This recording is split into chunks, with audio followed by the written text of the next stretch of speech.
Jones and his Burn the Koran campaign. I think he would say, this has got to stop. Followers of Islam believe that the Quran is a collection of revelations received by the Prophet Muhammad from God about 1400 years ago. They believe that Muhammad was the last of a series of prophets and teachers and messengers that included Adam, Moses, Jesus, Abraham, all names revered by us as well. The word Islam means peaceful surrender to the will of God. The Quran was written at a time when the Muslim people were being driven from their homes, persecuted, and killed. The Old Testament was written at a time when Jewish people were being driven from their homes, persecuted, and killed. And religious scholars will tell you that most Holy Scriptures have stories of war and violence in them. Throughout history, most faiths have used these texts to justify violence. And if there's anyone in this room at this moment who's thinking that I've got it wrong, after church today, pull out your Bible and look up Psalm 137. And you'll see that our own text has passages that can make us uncomfortable. But also, like the Bible, the predominant message of the Quran is of peace and care and loving God, justice, care for the neighbor, care for the stranger. In the Bible, we have thou shalt not kill. In the Quran, we have whoever kills another, surely he is killing all of humanity. And whoever saves the life of another, surely he saves the lives of all humanity.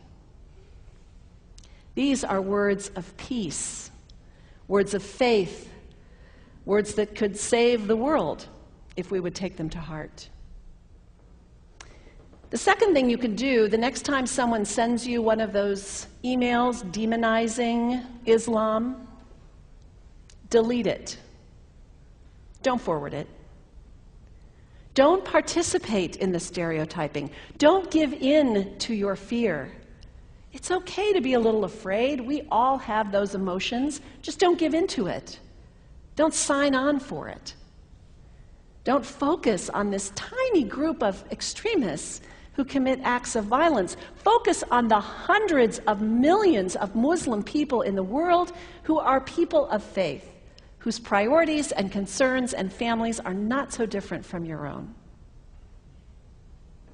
And third, when you think of Muslim people, think of individuals. Think of the professor at Ohio State. Think of the engineer at Honda. Think of the teacher at the elementary school down the street. When you think of Muslim people, remember those who died on 9/11, not the hijackers. There was only a handful of them. Remember Mohammed Sunhami Hamandi. He was born in Pakistan. He came to the United States as a small child with his parents.